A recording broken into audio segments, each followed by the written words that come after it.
Everyone, my name is Sumit Sangai और आज का टॉपिक है मार्केट ऊपर क्यों जा रहा है जब इकोनॉमी इतना अच्छा नहीं कर रही है। तो वीडियो शुरू करने के पहले आपसे रिक्वेस्ट है कि अगर आपको वीडियो पसंद आए तो लाइक, शेयर और सब्सक्राइब करना मत भूलिएगा। कम से कम अपने 5 दोस्तों के साथ ये शेयर कीजिएगा ताकि उनको भी ये नॉलेज मिले और हमारा चैनल ग्रो हो सके। तो चलिए फटाफट वीडियो शुरू करते हैं। तो समझते हैं कि इकोनॉमी अच्छा नहीं कर रही तो मार्केट क्यों ऊपर जा रहा है। तो क्या मार्केट सही में ऊपर जा रहा है और कितना ऊपर जा रहा है अगर हम देखें तो पहले हम निफ्टी 50 देखते हैं। अगर हम देखें निफ्टी 50 अपने प्री कोविड लेवल पे 12,200 समथिंग था और आज के टाइम पे 14,000 समथिंग है। तो लेस देन 20% का मार्केट में राइज हुआ है अपने प्री कोविड लेवल से।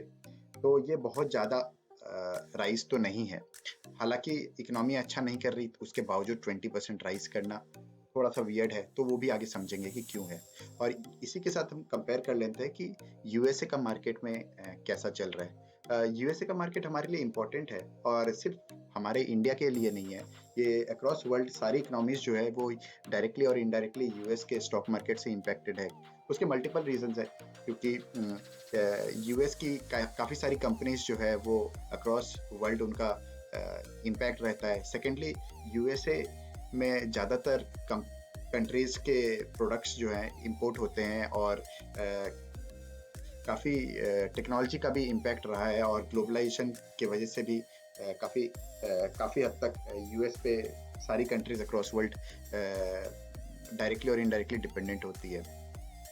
और एक और रीज़न ये भी है कि यूएसए के जो इन्वेस्टर्स हैं वो अक्रॉस वर्ल्ड इन्वेस्ट करते हैं। तो ये सारे फैक्टर्स जो हैं ये हमें बोलते हैं कि हमें एटलीस्ट यूएसए का मार्केट को इंटरनेशनल लेवल पे ट्रैक करना होता है और उसका इम्पैक्ट हमारे कंट्री पे भी होता है। और अगर हम 2008 का भी देखें तो इंडिया में एक्चुअली जो क्रैश आया था 2008 में वो इंडियन मार्केट के वजह से नहीं हुआ था, वो मोस्टली यूएसए के मार्केट में रिसेशन आया था, उसी का इम्पैक्ट था हमारे इकोनॉमी में भी। इनफैक्ट हमारा इकोनॉमी तो ग्रो किया था 2008-9 के मार्केट में, उसके बावजूद हमारा मार्केट क्रैश हुआ था। तो ये सब चीज़ें समझने की है, काफ़ी इंटरलिंक्ड होती हैं ये सारी चीज़ें। यूएसए का मार्केट अगर हम देखें तो यूएसए के मार्केट में डाउ जोन्स जो वहाँ का इंडस्ट्रियल एवरेज है वो अगर हम अपने 13,000 समथिंग था उससे आज 31,000 हुआ है। ये अगर हम 2007 के हाई से अगर कंपेयर करें तो ये 2.5 टाइम्स हुआ है और लगभग 13-14 ईयर्स में, जो कि बहुत ज़्यादा रिटर्न्स नहीं होते हैं। वहीं अगर हम नैस्डैक को देखें, कंपेयर करें तो ये मोर देन 3.5 टाइम्स से ज़्यादा ग्रो हो चुका है। और इसके मेजर रीज़न ये है कि फेसबुक, गूगल, अमेजन और माइक्रोसॉफ्ट, ये जो मेजर 4-5 टेक कंपनीज है, इन्हीं में सबसे ज़्यादा स्टॉक राइज हुआ है लास्ट 5 to 7 ईयर्स यूएसए के मार्केट में। और इनका वेटेज नैस्डैक में काफ़ी ज़्यादा है और इस वजह से हमको नैस्डैक काफ़ी राइज होता सा दिख रहा है, जबकि डाउ जोन्स जो इंडस्ट्रियल एवरेज है उसका उस हिसाब से राइज नहीं हुआ है। हालांकि अगर मार्केट कैप टू जीडीपी का रेशियो अगर हम देखें, जो बफेट इंडिकेटर भी कहा जाता है, तो वो ऑलरेडी यूएसए का 150 क्रॉस कर चुका है, जो कि क्लियर सिग्नल है कि यूएसए में ऑलरेडी बबल बन चुका है। और ये बस्ट कब होगा ये किसी को पता नहीं है, लेकिन बबल तो है ऐसा क्लियरली दिख रहा है। लेकिन अगर हम इंडियन मार्केट के कंटेक्स्ट में देखें तो निफ्टी 50 की market cap to GDP ratio अगर हम इंडियन मार्केट का देखें तो it is less than 100। In fact ये 70 से थोड़ा सा ऊपर है। तो इंडिया में अभी भी बबल क्रिएट नहीं हुआ है और वैल्यूएशन के पर्सपेक्टिव से भी। तो ये जो राइज हुआ है, इकोनॉमी अच्छा नहीं कर रही उसके बावजूद, तो ये कर क्यों रहा है? तो उसकी मेजर रीज़न है स्टिमुलस पैकेज अक्रॉस वर्ल्ड जो दिया जा रहा है, प्राइमरली यूएसए के मार्केट और अक्रॉस वर्ल्ड यूरोप और अदर कंट्रीज में जो सेंट्रल बैंक्स स्टिमुलस पैकेज दे रही है। और उसके कॉम्बिनेशन में इंटरेस्ट रेट काफ़ी लो है, लगभग 0% की इंटरेस्ट रेट है। तो इसका सीधा सीधा इम्पैक्ट ये होता है कि जब लो इंटरेस्ट रेट होते हैं और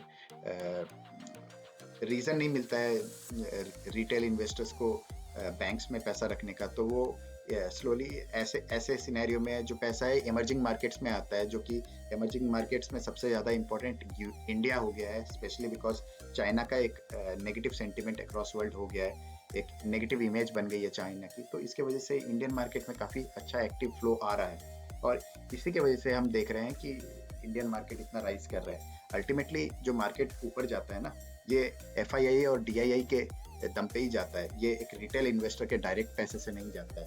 और DII में हमारे स्पेशली होते हैं म्यूचुअल फंड हाउसेस जिनमें पैसा रिटेल इन्वेस्टर्स का ही लगा होता है प्राइमरीली, लेकिन अल्टीमेटली डायरेक्ट रिटेल इन्वेस्टर्स की बात अगर हम नहीं करके अगर DII और FII की बात करें तो मार्केट इन्हीं के वजह से ऊपर जाता है।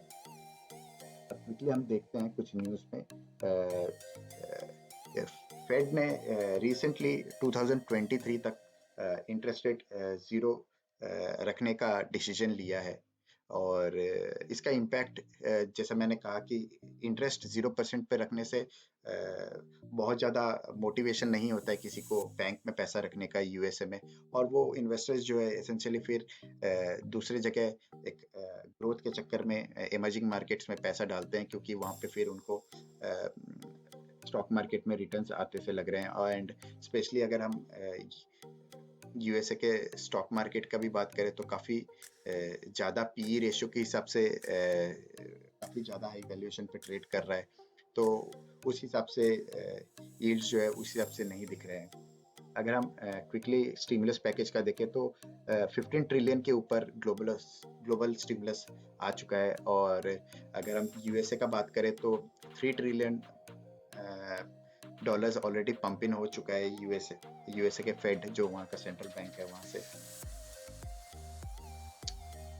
और अभी भी USA में इलेक्शंस के पहले एक और स्टिमुलस की बात चल रही थी, जो थोड़ा सा इलेक्शन की वजह से डिले हुआ है, लेकिन कमिंग डेज में अगर हम देखें ये 18 दिसंबर का है और अभी भी स्टिमुलस पैकेज की बात चल रही है। एंड सून स्टिमुलस पैकेज कभी भी अनाउंस हो सकता है, दैट इज एक्सपेक्टेड, और मार्केट ऑलरेडी उसको काउंट कर चुका है, फैक्टर इन हो चुका है।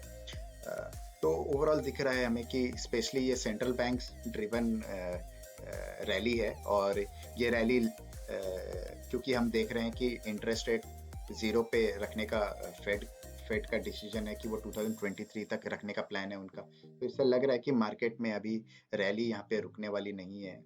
अब अगेन दिस इज हाउ ये ऐसा लग रहा है, अगेन चीजें चेंज हो सकती हैं, बट अभी के लिए फिलहाल हम कह सकते हैं कि मार्केट में ऐसा रैली कंटिन्यू होगा इंडियन मार्केट में स्पेशली।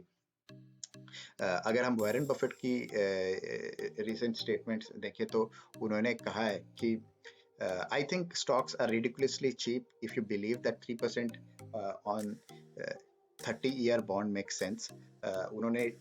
फिर उन्होंने ये भी कहा है we are sitting very little inflation with Fed putting a target at 2% not that long ago. Since money does not cost anything, you can print lots of money and have full employment and no inflation. I wouldn't think you can have these things at these levels. Long-term rates, interest rates and budget deficits have that at a stable situation for a long period of time. इसमें सबसे important चीज जो होती है जो Buffett साहब ने कहा है उसमें है लॉन्ग पीरियड ऑफ टाइम, यानी कि ये जो चीजें चल रही हैं ये लॉन्ग टर्म में सस्टेनेबल नहीं है। और अगर हम पहले भी अगर देखें तो USA ने ऐसे स्टिमुलस 2008 में भी दिया था, और उसके बाद फिर कुछ साल तक USA के फेड गवर्नमेंट ने टैपरिंग करी थी। टैपरिंग यानी जो पैसा आप मार्केट में पंप इन करते हो उसको स्लोली आप वापस पुल बैक कर लेते हो। तो टिपिकली इस तरीके से USA ऐसे सिचुएशंस को हैंडल करी थी, स्पेशली 2008 में भी, और उनको काफ़ी हद तक सक्सेस मिली थी, और वही स्ट्रेटेजी वो अभी भी अपना रहे हैं। लेकिन ये लॉन्ग टर्म में ऐसा नहीं होने वाला है। अल्टीमेटली 2 या 3 साल या वॉट एवर पीरियड के लिए फेड गवर्नमेंट इसको फेड रिजर्व इसको पंप इन करेगी, अल्टीमेटली वो टैपिंग भी करेगी, वापस ये पैसा अपने इकोनॉमी से ड्रॉ भी कर लेगी, बट वो विद टाइम करेंगे जब इकोनॉमी उनको लगेगी स्टेबल हो चुकी है। तो फिलहाल के लिए हमें ये पता नहीं है कि टैपरिंग कब होगा, इंटरेस्ट रेट वापस से कब बढ़ाएंगी फेड रिजर्व, बट ये पक्का है कि अभी के लिए उनका कोई इरादा नहीं है। और स्पेशली अगर हम कोविड की सिचुएशन USA में देखें तो बहुत अच्छी नहीं है, और वहाँ जिस हिसाब से केसेस आ रहे हैं तो ऐसा लग नहीं रहा है कि इकोनॉमी बहुत अच्छी पोजीशन में है वहाँ की। और ये जो स्टिमुलस है और लो इंटरेस्ट रेट है ये आगे कुछ साल तक कंटिन्यू हो सकता है, 2-3 साल के लिए भी कंटिन्यू हो। तो ऐसे टाइम में हमें ये समझना चाहिए कि अल्टीमेटली इकोनॉमी अच्छी कर रही हो या ना कर रही हो, एफआईआई अगर कंटिन्यूअसली पैसा इंडियन मार्केट में डालते रहेंगे तो स्टॉक मार्केट ऊपर जाता रहेगा। और ये कब तक होगा ये कोई कह नहीं सकता। ये 2 साल या 10 साल या 15 साल, कितने साल भी कंटिन्यू हो सकता है। तो ऐसे सिनेरियो में हमें थोड़ा सा संभल के और पोर्टफोलियो एलोकेशन स्ट्रेटेजी अपनानी चाहिए। इसमें ऐसा नहीं होता है कि आप कंप्लीटली मार्केट से अपने आप को सेपरेट करके बैठ जाओ, क्योंकि अल्टीमेटली अगर आप अभी नहीं खरीद रहे और आप 2 साल या 1 साल बाद करते हो जब प्राइसेस डबल हो जाएंगे, तो ऐसे केस में आप जो आज 14,000 के इंडेक्स पे जो स्टॉक्स मिल रहे हैं उसी को आप 28,000 के इंडेक्स में खरीदो, उसमें बहुत सेंसिबल डिसीजन नहीं है। मैं नहीं कह रहा कि सीधा इंडेक्स 28,000 जाएगा, बट अल्टीमेटली दिख रहा है कि जैसा रैली हो रहा है ये चीज़ें महंगी होती जाएंगी। तो ऐसे सिनेरियो में आपको थोड़ा सा एलोकेशन लेना होता है कि आप 60% और 70% और 80% बेस्ड ऑन आपका रिस्क पोर्टफोलियो, आप 80% या 70% आप स्टॉक मार्केट में डाल सकते हो और 20-30% आप जो है अपना डेट फंड या लिक्विड फंड या एफडी, आपको जो जो आपको लगता है कि सही तरीके से है, सेफ है, उस वहाँ पे आप रख सकते हो। और फिर मान लीजिए कि 1 साल बाद आपका जो 70 रुपीज़ है वो 140 हो गया है और डेट का जो 30 रुपीज़ है वो 33 और लेट से 35 रुपीज़ हुआ है, तो वहाँ पे आप वापस से उसको रीएलोकेट कर सकते हो कि आपका टोटल पोर्टफोलियो 140 प्लस 35 175 हो गया, तो उसका 70% को आप इक्विटी में रखो और बाकी को आप डेट में रखो। तो इस तरीके से पोर्टफोलियो एलोकेशन स्ट्रेटेजी ऐसे सिनेरियो में सबसे अच्छी है।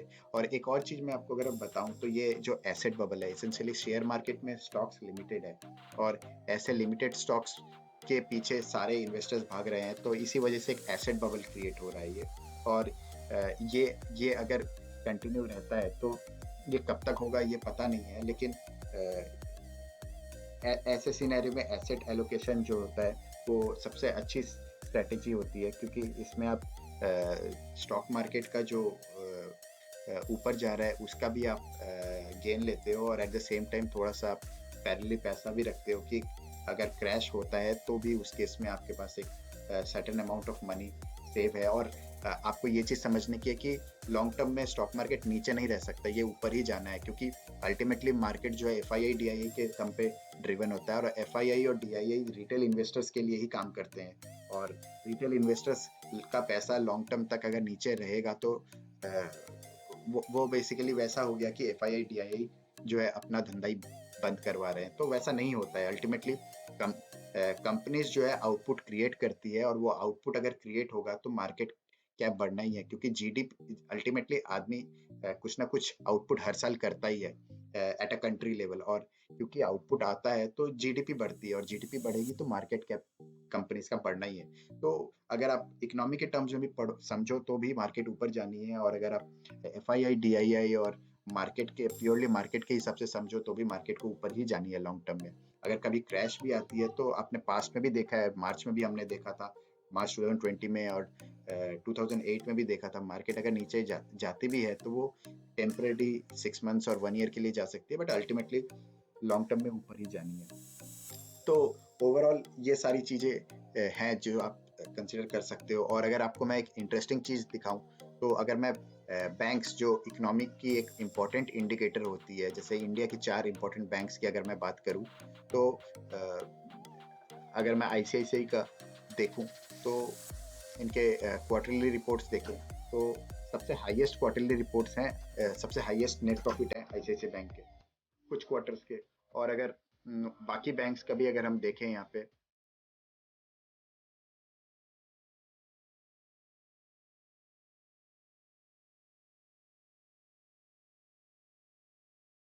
H D F C bank के भी अगर हम देखें नेट प्रॉफिट ये हाईएस्ट है पिछले कुछ क्वार्टर्स के।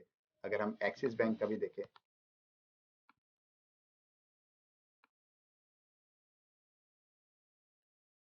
तो ये आप देख सकते हैं कि ये हाईएस्ट है पिछले कुछ क्वार्टर्स के। तो ऐसा नहीं है कि इकोनॉमी कंप्लीटली खराब कर रही है। मैं मानता हूँ कि कुछ सेक्टर्स अभी भी हैं जो अच्छा नहीं कर रहे हैं, जैसे कि मल्टीप्लेक्सेस हैं या ट्रैवल इंडस्ट्री है, होटल इंडस्ट्री है, एविएशन इंडस्ट्री है। ऐसे बहुत सारे सेक्टर्स हैं जो कोविड के वजह से लोग अभी थोड़े से डरे हुए हैं और वो इतना अच्छा नहीं कर रही। बट लॉन्ग टर्म में जब एक बार वैक्सीन आ जाएगी, लोग वैक्सीन ले चुके होंगे, तो ये चीज़ें स्टेबलाइज हो जाएंगी। ऐसा लॉन्ग टर्म में नहीं चलने वाला है। इनफैक्ट यही रीज़न है कि मार्केट ने इसको फैक्टर इन करके already most of the stocks ने रैली कर लिया है। और अगर हम देखें तो लिक्विडिटी के पर्सपेक्टिव में जो यूएस की गवर्नमेंट और यूएस की सेंट्रल बैंक और अक्रॉस वर्ल्ड की सेंट्रल बैंक जिस तरीके से स्टिमुलस दे रही है, तो मार्केट ऊपर ही जानी है। तो ये सारी चीज़ों को आप कंसिडर करके अपना एसेट एलोकेशन करके आप अपना इन्वेस्टमेंट कर सकते हो। That's all for today. Thank you everyone. और अगर वीडियो आपको पसंद आया है तो दोस्तों के साथ please please please share, like और सब्सक्राइब जरूर कीजिएगा।